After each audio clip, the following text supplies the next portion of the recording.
The first time she joked about it, I laughed too. The second time I felt something twist inside me. The third time I caught the way my best friend didn't laugh back. It happened on a Friday night. One of those cozy, familiar gatherings that had become our little tradition. Every 2 weeks, we'd host a dinner with a small group of friends. My wife, Emily, loved it. She'd light candles, play soft music, and fill the house with the smell of roasted garlic and wine sauce. I'd man the grill outside, joking with Matt, my best friend since college, while she prepared everything else. Felt like the kind of life you dream about in your 20s. But dreams, I would learn, can rot quietly beneath the surface. That night, Emily was in rare form. She looked radiant, hair down, glass of red wine in hand, laughter lighting up her face. The living room buzzed with chatter and warmth. Someone had put on music, and the sound of Stevie Wonder mixed with the clinking of glasses. I remember thinking, God, I'm lucky. Then, halfway through dinner, Emily leaned back in her chair and said it. Maybe I should just run off with Matt. At least he listens to me. Everyone laughed. Even I forced a chuckle. It was the kind of joke that wasn't supposed to mean anything. But something about the way she said it, light, teasing, with her eyes glancing just a second too long at him, made my stomach tighten. Matt smirked awkwardly. Well, you'd have to ask Jake for permission first, he said, nodding at me. Who says I'd ask? She shot back, smiling. Everyone roared again. And I smiled too, though it felt like my jaw might crack from how hard I was forcing it. Later, when everyone had left and the house was quiet, I asked her about it. Hey, that joke earlier about you and Matt. What was that about? She looked at me like I'd just accused her of murder. Jake, it was a joke. Don't be so uptight. I know, but you've made that joke before. It's just... I hesitated. It's getting weird. She rolled her eyes and went back to wiping the counter. You really need to stop overthinking everything. I dropped it. I always did. Emily had a way of making me feel stupid for questioning her, like I was paranoid for even caring. Weeks passed, but the unease stayed. Small things started to stack up, like mismatched puzzle pieces forming a picture I didn't want to see. She started texting more often, smiling at her phone. When I'd ask who it was, she'd say, just work stuff. She started staying late at the office.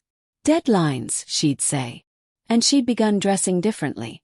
More effort in her appearance, more perfume, a new lipstick she said she just wanted to try. I told myself I was imagining it. That I was jealous. That Matt was my best friend, and Emily loved me. But deep down, I already knew something was cracking. The breaking point came 2 months later. Matt invited me to his birthday dinner at a small rooftop restaurant downtown. Bring Emily, he said. It's been too long since we all hung out. The place was dimly lit, candles flickering against wine glasses. Emily looked breathtaking in a navy dress, her hair pulled into a soft bun. She and Matt hugged a second longer than I liked, but again I swallowed the feeling. Dinner went fine. Until the end, when someone brought up the topic of worst secrets you've ever kept. Emily laughed, her eyes a little too glassy from the wine. Oh, I have one, she said, grinning at Matt. But if I told you, Jake would probably kill both of us. The table exploded with laughter. Matt's face flushed, his eyes darting to mine. And in that moment something in me snapped. The laughter faded as I said quietly, go ahead. Tell it. Emily blinked, caught off guard. What? You said you had a secret. Tell it. Her smile faltered. Jake, it's just a joke. Then say it. For a long second the air hung still. You could feel everyone's discomfort like static in the air. Finally she laughed it off, waving a hand. You're no fun, she said, turning the conversation away. But I saw Matt's expression. The way guilt flickered across his eyes, brief but unmistakable. And I knew. That night I couldn't sleep. I lay there beside her, staring at the ceiling while she breathed softly next to me. My mind ran through every small, overlooked detail. The late nights, the laughter, the inside jokes between them that I never quite understood. I turned my head toward her and whispered, "Are you in love with him?" But of course she didn't answer.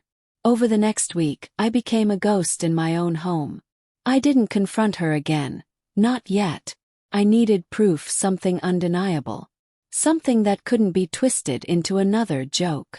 So I did something I swore I'd never do. I went through her phone. It was late, around 1 a.m.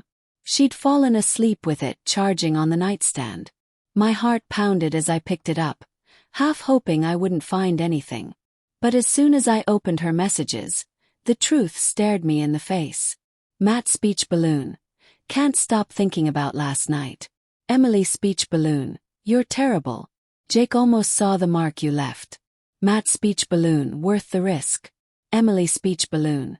You say that now, until he finds out. My chest went cold. I scrolled further, each message a dagger. Hotel reservations, sneaky jokes, pictures that made my hands shake. The same woman who teased me for being paranoid had been sleeping with my best friend for months. I sat there in the dark, the glow of her phone lighting my trembling hands. The room suddenly felt smaller, like the walls were pressing in. And beside me, she slept soundly, the faintest smile on her lips. The next morning I made coffee like nothing was wrong. I even kissed her cheek before she left for work. She smiled, humming softly, her perfume lingering in the air long after the door closed. I didn't go to work. Instead I called Matt. Hey, I said, voice steady. You free to grab a beer later? He hesitated. Sure. You okay, man? Never better, I lied.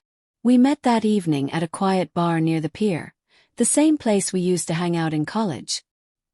He looked uneasy, like he already knew this wasn't going to be a friendly chat. We made small talk for a bit, the kind that tastes like ash in your mouth. Then I set my glass down and looked him in the eye. How long have you been sleeping with her? He froze. His hand tightened around the beer bottle. What are you talking about? Don't, I said quietly. I saw the messages. He swallowed hard. Jake, listen. No, I interrupted. You don't get to explain. Just answer me. How long? He hesitated. Then, barely above a whisper. Since February. I felt something in me die right then. Cleanly, silently. The betrayal wasn't loud or dramatic. It was surgical, cutting away every memory, every shared laugh, every bit of trust we'd built since college. I stood up. You were my brother, Matt. He looked down, ashamed. I didn't mean for it to happen. I almost laughed. Yeah, that makes it better. And then I left. No shouting, no punches. Just the quiet realization that I didn't even know the people I'd loved most. When I got home that night, Emily was waiting. She must have known I'd spoken to him because her face was pale, her eyes red from crying. Jake, please. How long? Asked. She opened her mouth, but no sound came. Was it worth it? Said. Destroying everything for him? Tears spilled down her cheeks. It wasn't supposed to happen. You were so distant and he. Don't, I said sharply.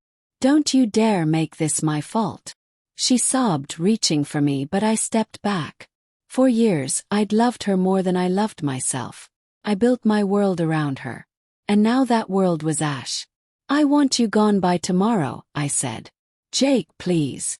Go, I repeated, my voice breaking. Before I stopped being calm. She moved out the next day. I didn't help her pack. I didn't even look up as she left. The door closed softly behind her, and the silence that followed was deafening.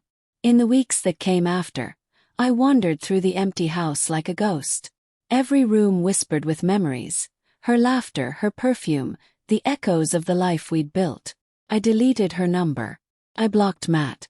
I even stopped going to the places we used to love. But at night the memories still came. The laughter around the dinner table. The moment everyone laughed at that first joke. And me. Smiling, completely unaware that my marriage was already over. A month later I ran into Matt at the grocery store. He looked smaller somehow, guilt hanging over him like a shadow. He tried to speak, but I just shook my head. Don't. He nodded, shame in his eyes. I lost her too, you know. I met his gaze. You both lost something. But I lost everything. And then I walked away. It's been a year since then. I've rebuilt my life piece by piece. The laughter still feels quieter.